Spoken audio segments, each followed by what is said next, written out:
ఈ బంగారం అనేది చాలా మందికి అచ్చిరాదంటారు. అందరికీ అచ్చిరాదు అంటారు.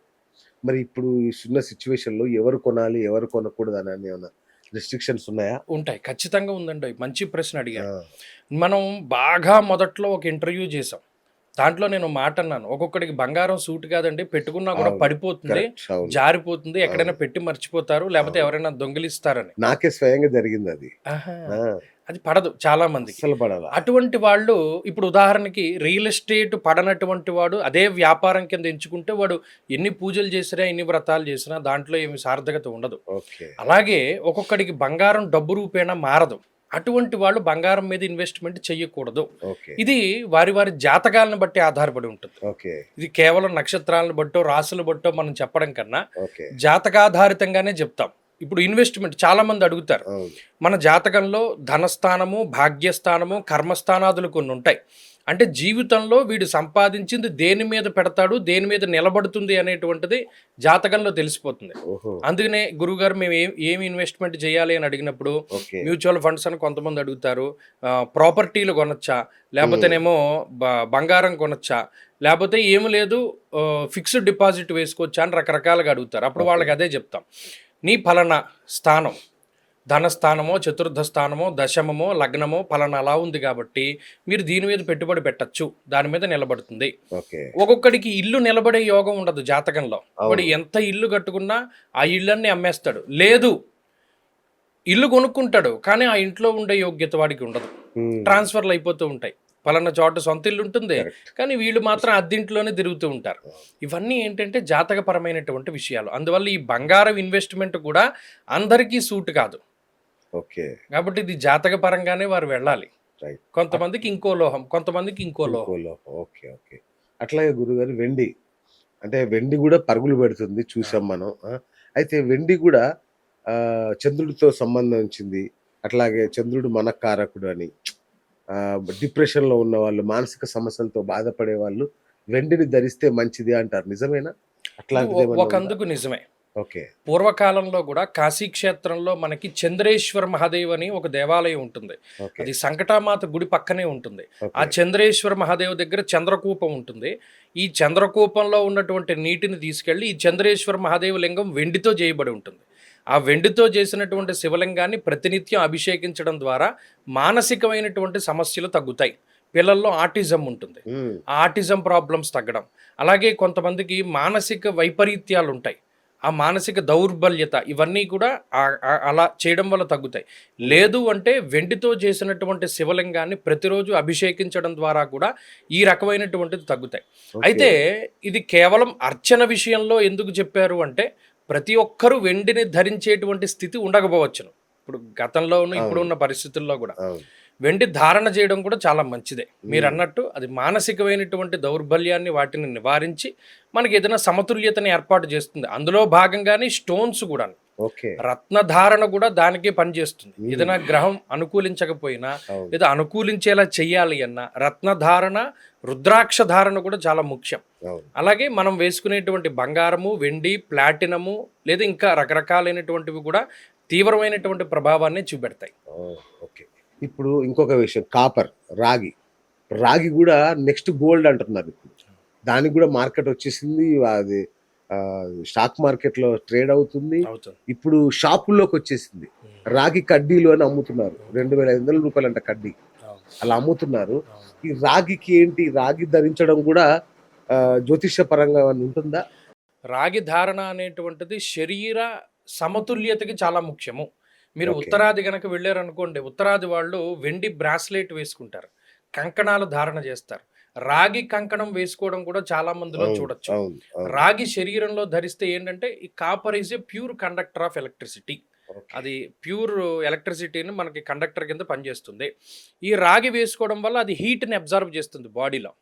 అందుకని శరీరంలో ఎక్కడైనా వేడి ఉన్నట్టయితే వాళ్ళు రాగి కంకణ ధారణ చేయడం ద్వారా కూడా ఆ శరీరంలో ఉష్ణ సమతుల్యత జరుగుతుంది. ఇప్పుడు చూడండి చాలామంది ఈ కాళ్ళల్లో ప్యాచులు లాంటివి వేసుకుంటున్నారు.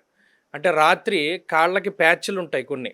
అది వేసుకుని పడుకుంటే శరీరంలో ఉండేటువంటి దాన్నేదో అంటున్నారు వాళ్ళు. కొంచెం ఏమైనా చెడు పదార్థాలు, మాలిన్యాలు అవి ఉంటే పొద్దున్న ఆ ప్యాచ్ ఇలా తీసేసరికి నల్లగా కనబడుతుందది. అంటే శరీరంలో ఉండేటువంటి చెడు శక్తి లేకపోతే ఇంకోటి అవన్నీ కూడా పోతాయి దానివల్లనే. ఇది వరకు కాలంలో మన వాళ్ళు ఇలా రాగి కంకణ ధారణ చేసేవారు. అనేక రకాలైనటువంటి ఇది చేసేవారు. అలా రాగి కూడా చాలా ముఖ్యం. అయితే ఇంకో విషయం ఏంటి అంటే, మీరు కేవలం రాగి మాత్రమే కాదు, రానున్నటువంటి కాలంలో ఇత్తడి కూడా చాలా విశేషంగా పెరిగిపోతుంది. ఆ! ఇత్తడి కూడా చాలా ఎక్కువగా పెరుగుతుంది. ఓహ్! అందుకని ఇత్తడి, రాగి ఇలా ఏ లోహమైనా సరే వారు అట్టే పెట్టుకుంటేనే గొప్ప. ఇప్పుడు స్టాక్ మార్కెట్ ట్రేడింగ్ అనేది ఇప్పుడు జనం విర్రెక్కిపోతున్నారు. స్టాక్ మార్కెట్ ఏం తెలవకపోయినా, బేసిక్స్ తెలవకపోయినా దిగిపోతున్నారు. ఎవరికి కలిసొస్తది, ఎవరికి కలిసి రాదనేది ఉంటుందా స్టాక్ మార్కెట్ గూడా? ఉంటుందండి.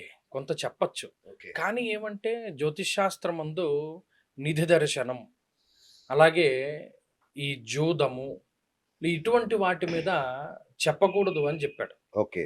ఇప్పుడు చాలామంది ఏమంటే మేము పలానా బెట్టింగ్ ఏసాము. అవును. ఏది నాకు ఫోన్ చేస్తారు. ఇవాళ ఏ జట్టు నెగ్గుతుందండి? అంటే దానికి ఆధారమైనది ఏముంది? ఏమి ఉండదు. కెప్టెన్ జాతకం బట్టి చెప్పండి. ఇంకొకళ్ళ జాతకం బట్టి చెప్పండి అన్నారు. నిజానికి అసలు దానికి జ్యోతిషపరమైనటువంటి వివరణ ఏమీ ఉండదు. అలాగే స్టాక్ మార్కెట్‌లో వీళ్ళు పెట్టినటువంటి ఇన్వెస్ట్‌మెంట్ అంటే ఉదాహరణకి లోహాన్ని బట్టి కొంత చెప్పచ్చు.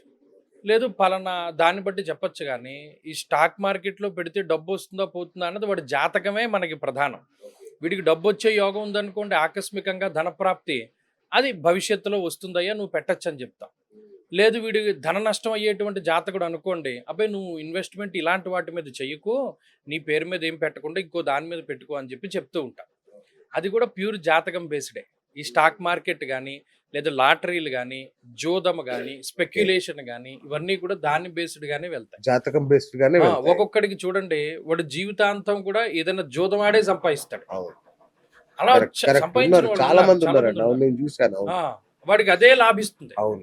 అందులోనే ధర్మంగా వెళ్తాడు కూడాను. అవును. వాడికి అందులో అనుకోకుండా ఎక్కువ డబ్బు వస్తే దాని కొంత దాన ధర్మాలు చేసిన వాళ్ళని నేను చూశాను. అవును. అవును. ఒక్కొక్కడికి అదే యోగిస్తుంది. ఆ! అలా జాతకాలను బట్టి ఉంటాయి. అట్లాగే ఎవరికి ఏ లోహం పడుతుందనేది గూడా ఉంటుందా? ఉంటుంది. దాని మీద కూడా మనం వీడియో చేయడం జరిగింది. ఓకే. గతంలో ఓకే. అక్షయ తృతీయ రోజున, అవును. అక్షయ తృతీయ రోజున పలానా వాళ్ళు పలానా లోహం కొనుక్కోండి, పలానా వాళ్ళు ఆ! పలానా ఇది కొనుక్కోండి అని చెప్పి మనం అవును. చెప్పాం. చెప్పారు. అవును. రాశి ప్రకారంగా కూడా చెప్పాం. అవును. ధారణ గూడా ఉంటుందా? ఆ! ఆ! ఖచ్చితంగా ఉంటుంది. ఒక్కొక్కడికి ఒక్కొక్కటి. ఇప్పుడు చూడండి ఒక్కొక్కడు వెండి పెట్టుకోగలుగుతారు. ఒక్కొక్కళ్ళు ప్లాటినం పెట్టుకుంటే మంచిది. ఒక్కొక్కళ్ళు రాగి ధారణ చేస్తే మంచిది. ఒక్కొక్కళ్ళు బంగారం ధారణ చేస్తే మంచిది. ఇలా ఒక్కొక్కళ్ళకి ఒక్కొక్క లోహం ఖచ్చితంగా ఉంటుంది. ఒక్కొక్కళ్ళకి ఒక్కొక్క ధాతువు ఖచ్చితంగా ఉంటుంది. ఒక స్టోన్ ఉంటుంది. ఒక రుద్రాక్ష కూడా ఉంటుంది. గురుగారు పెద్ద ప్రమాద హెచ్చరిక అన్నారు. పంచగ్రహ కూటమి. ఇప్పుడు రాబోతుంది పంచగ్రహ కూటమి అంటున్నారు. ఏంటి దాని ప్రభావం ఎలా ఉండదు? పంచగ్రహ కూటమి పేరులోనే ఉన్నది. 5 గ్రహాలు కలిసి ఒకే రాశి యందు కూడడము. ఓకే. మనకి ఫిబ్రవరి నెల అంటే ఈ మాఘ అమావాస్య రోజున ఫిబ్రవరి 17, 18, 19 తారీఖుల్లో చంద్రుడు పూర్వాభాద్ర మొదటి 3 పాదాలు, శతభిషము అలాగే ధనిష్ట 3, 4 పాదాల్లో సంచరిస్తారు. అలాగే బుధుడు, శుక్రుడు, రవి, రాహు ఈ 4 గ్రహాలు కూడా కుంభంలోనే ఉన్నారు. చంద్రుడు కూడా ఈ ఫిబ్రవరి 17, 18, 19 తారీఖుల్లో కుంభరాశి యందు సంక్రమణం చేస్తారు. ఇప్పుడు ఈ 5 గ్రహాలు కూడుతున్నాయి. గత నెలలో మకర రాశిలో 5 గ్రహాలు కూడాయి. అప్పుడు కూడా చాలా మందిని భయపెట్టారు. ఏదో అయిపోతుంది, ఇదే అయిపోతుంది, అదే అయిపోతుందని. అప్పుడు కూడా మనం చెప్పడం జరిగింది. గతంలో కూడా మనం కూటమి వీడియో తీసాం. తీసి ఏం చెప్పాం? ఇదేం పెద్ద ప్రమాదం ఏం కాదు. రాశుల వారీగా ఒక్కొక్క రాశికి ఒక్కొక్క ప్రభావాన్ని చూపెడుతుంది తప్పితే ఇదేం ప్రమాదం కాదు. కానీ ఈ కూటమి మాత్రం కొంచెం ప్రకృతి మీద ప్రభావాన్ని చూపెడుతుంది. అంటే ఇది వాయుతత్వ రాశి కాబట్టి కుంభరాశి గాలికి సంబంధించినటువంటివి అంటే అతి గాలులు వీస్తూ ఉండడం కానీ, ఆకస్మికంగా వాతావరణం మారిపోతూ ఉండడం కానీ, లేదా గాలి ద్వారా వ్యాప్తి చెందేటువంటి చిన్న చిన్న ఇబ్బందులు ఏమైనా వస్తూ ఉండడం కానీ, అటువంటివి ఏమైనా జరుగుతాయి తప్పితే ఈ పంచగ్రహ కూటమి వల్ల చెడేమీ లేదు. ఓకే.